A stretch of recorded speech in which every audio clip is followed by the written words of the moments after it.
In a town where everyone recognized every face, a 5-year-old girl trusted the wrong one. She stepped outside for just a few minutes of play, and that single decision shattered an entire community forever. This is the story of April Jones, a child who never made it home, and the secret evil hiding in plain sight. It was evening in the Welsh market town of Machynlleth, and the light was fading. Streetlights glowed against the grey sky, and a fine mist settled over the protective hills. All afternoon on the Bryn-y-Gog estate, you could hear kids playing. Bikes slid on wet pavement, a soccer ball kept hitting a wall, and a dog barked to come inside.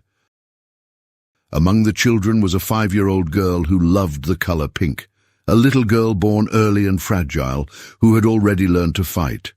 Her name was April Sue Lynn Jones.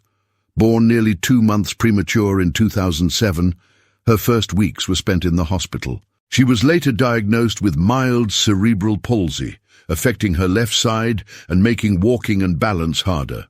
While other kids simply ran, April had to work harder. She took daily medication and had regular checkups. Her parents, Coral and Paul, were always watchful, balancing her safety with her freedom. But at home, April was not treated as fragile. She was the sun of her small universe. Her older half-sister Yasmin and brother Harley revolved around her. She laughed loudly, demanded cuddles, and insisted on joining in everything. She loved sparkly things, the colour pink, riding her bike, and feeling like she could keep up. To neighbours, she was the happy girl from the estate, ready with a shy smile that turned to giggles. Machynlleth was a town where lives overlapped. Set in a valley with forested hills and fast rivers, it seemed serene but could be wild. The community was tight-knit. People recognized each other's cars. Kids knew which doors to knock on if they fell. The Bryn-y-Gog estate felt like an extension of the Joneses' living room. April's world was small but safe. On October 1st, 2012, a Monday, the Jones family followed their routine. April went to her swimming lesson to strengthen her weaker leg. Later, there was a parents' evening at school. Her teachers praised her progress and determination. When the family got home, the sky was darkening, and the day should have ended. Instead, it became a nightmare. After returning, April asked to go back outside to play. Her parents said no at first. It was late and getting dark. April burst into tears and protested. She had a way of fighting for what she wanted. Coral and Paul relented with conditions. Only for a short time, near the house where neighbours knew her. It seemed a small compromise, one more moment of childhood freedom. She ran out the door, back into the estate, and vanished into the October evening. Long before that night, another life drifted around Machynlleth. Mark Leonard Bridger was born in Surrey in 1965. The son of a policeman, he grew up far from Wales. His early adulthood showed patterns that would last decades. A firearms conviction as a teen, followed by petty crime, theft, assault. Trouble followed him, yet he stayed just shy of disaster. By the time he settled near Machynlleth, Bridger was a familiar type, the man always starting over. He drifted between jobs, telling stories. He claimed to have been a soldier, a heroic rescuer. Friends described him as a fantasist, lying to rewrite his own history. He worked in a slaughterhouse, as a lifeguard, a porter, a mechanic. Nothing lasted. He fathered 6 children with 4 women, moving between rentals, leaving a trail of anger and fear. Former partners called him controlling and volatile. In a town as small as Machynlleth, lives overlapped uncomfortably. Through relationships, Bridger's children were connected to April's half-siblings. His name was known to the Jones family. He wasn't a stranger. People saw his Land Rover, saw him in pubs. To most, he was just another local with a complicated past. Behind closed doors, a darker story unfolded.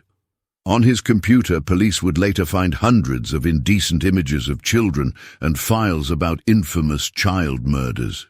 He was immersed in stories of vulnerability and violence. He lived in a remote cottage called Mount Pleasant. Inside, a fantasy life coexisted with unpaid bills and broken relationships. It was a dangerous mix, a habitual liar with a history of violence and a sexual interest in children, living on the edge of a trusting community. While Bridger drifted, April's life was different. She went to school, learned to read, and navigated her disability with courage.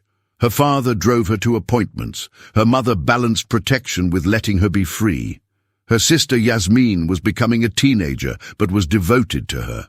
On October 1st, 2012, these two lives collated. Around 7:15 p.m., April was riding her bike near the estate with a friend.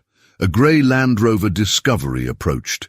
A child witness later said the driver spoke to April as if he knew her. She was not afraid and climbed in willingly. To a little girl who recognized faces in her small town, the driver didn't seem like a stranger. The vehicle drove away. Its sound faded into the noise of playing children. When Coral couldn't see April minutes later, concern turned to panic. She checked around, called her name, asked other kids. The answers were wrong. There had been a car. April had gotten in. No one saw her return. At 7:29 p.m., Coral called the police. The disappearance of one little girl became a national incident. Police arrived quickly. They took statements from shaken children. The vehicle description came first, then the blurry image of a man some knew. As officers canvassed the estate, news spread through Machynlleth like a shockwave. Phones rang, doors opened, and one question echoed. Had anyone seen April? Police launched a major operation that night, treating it as an abduction from the start. Patrols swept local roads. Officers combed the estate, gardens and alleys. Helicopters flew overhead, searchlights cutting the valley's darkness. Within hours, search and rescue teams, volunteers and dog handlers converged. The leisure centre became a command hub. The search grew into the largest of its kind in British policing. Over the following days and weeks, officers and volunteers scoured roughly 32 square kilometres of rivers, ravines, woodlands and quarries. They waded through cold, fast water and pushed through dense brush, calling April's name. The hills that once felt sheltered now seemed to swallow the little girl. Pink ribbons appeared everywhere as symbols of hope. While the search expanded, investigators followed the trail of the grey Land Rover. In a town where people notice unfamiliar vehicles, one name surfaced repeatedly. Within 24 hours, police arrested 46-year-old Mark Bridger. His Land Rover matched the description. He had been seen driving near the estate. He was known to families connected to April's. The web of familiarity that once made him seem safe now made him the prime suspect. As officers questioned Bridger, searches continued. At first, there was hope April was alive, hidden somewhere. But as hours turned to days, hope faded. On October 5th, police announced they were treating the case as murder. It was a devastating blow to a community covered in pink ribbons and missing posters. The evidence was too grim to ignore. The focus shifted to Bridger's rented cottage, Mount Pleasant. From the outside, it looked like a secluded retreat. Inside, officers found a scene of panic. The cottage was uncomfortably hot, with a fire burning fiercely. There was a strong smell of cleaning products. Surfaces showed signs of recent scrubbing. Forensic teams conducted a meticulous search. They found small spots and smears that tested positive for blood. Analysis revealed April's DNA. The pattern indicated the victim could not have survived that level of bleeding. Near the fireplace, they found tiny, calcified bone fragments from a young child. The fire had not been for warmth. It had been used to destroy. Digital forensics found indecent images of children and material about child murders on Bridges' computer. The man claiming memory loss had spent time consuming stories of children's suffering. Investigators believed April's fate was driven by these fantasies. Without a full body, they couldn't reconstruct every detail, but a picture formed. A man with a history of violence and lies took a vulnerable girl, assaulted and killed her, then used fire, cleaning, and knowledge of the terrain to hide the evidence. The search for April's remains continued. Officers and volunteers combed the rivers and forests. The community refused to give up hope of bringing her home, but the landscape kept its secrets. In April 2013, nearly 7 months after April disappeared, the case moved to a courtroom in Mold. The prosecution laid out a careful, devastating case. They described a man who nurtured violent fantasies, sought out images of child abuse, and lied constantly. They argued he seized an opportunity when he saw April playing, using his familiarity to lure her. They presented the forensic evidence: her DNA, the bone fragments, the heated cottage, the cleaning. They spoke of the massive search and the cold reality that only fragments were found. They placed the indecent images beside the events of that night. This was not an accident, they said. It was the culmination of a secret fantasy life.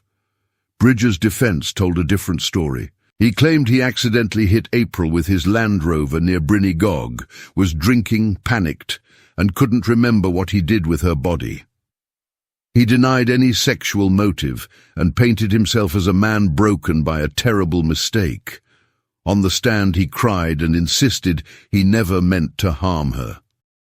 The jury listened, but the physical evidence spoke louder. There were no impact marks on the vehicle matching his story.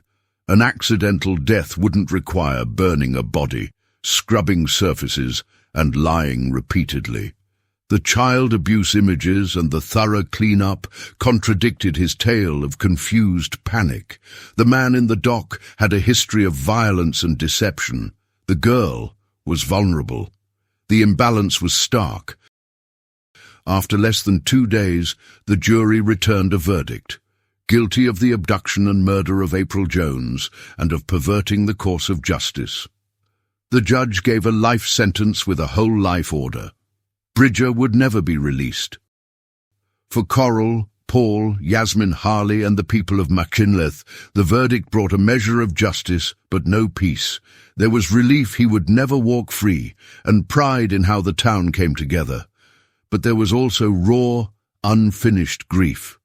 Most of April's body was never found.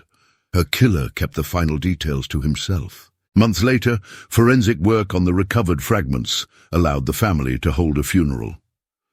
A tiny coffin travelled through Machynlleth in a glass carriage. The town lined the streets, many wearing pink.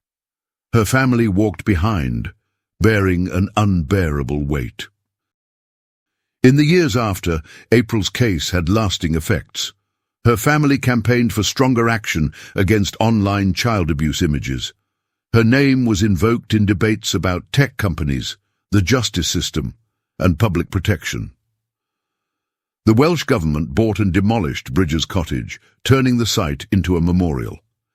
Within the Jones family, the strain of loss and unanswered questions caused fractures. Paul later had serious health problems and died without knowing what happened to his daughter's remains. Yasmin grew up with the trauma, speaking of self-destructive coping before channeling her pain into protecting other children. For Machynlleth, the case cast a permanent shadow. Those who searched carried the memory. New children grew up playing on streets once filled with search teams. Pink ribbons faded and were removed, but the story remained part of the town's identity. At the center of it all was the image of April Jones. A 5-year-old who fought her way into the world, lived with a disability that never defined her, and loved swimming, bike rides, and the color pink. A child allowed one more game outside on a familiar estate, in a town that felt safe. Legally, It was the story of a man whose life of lies ended in a whole life sentence. Humanly, it was the story of what happened when that man crossed paths with a trusting little girl. It was the story of a community that searched until it could search no more, of police who built a murder case without a body, and of a family left with grief, made harsher by secrets. When the courtroom closed and reporters moved on, one truth remained for those who lived through it. Justice was done in the narrow sense, but for those who loved April, the real sentence was a lifetime of remembering the little girl who went out to play one autumn evening and never came home. Thanks for watching. If you like this video, please like and share it. Don't forget to subscribe and hit the bell icon to be the first to hear more true stories.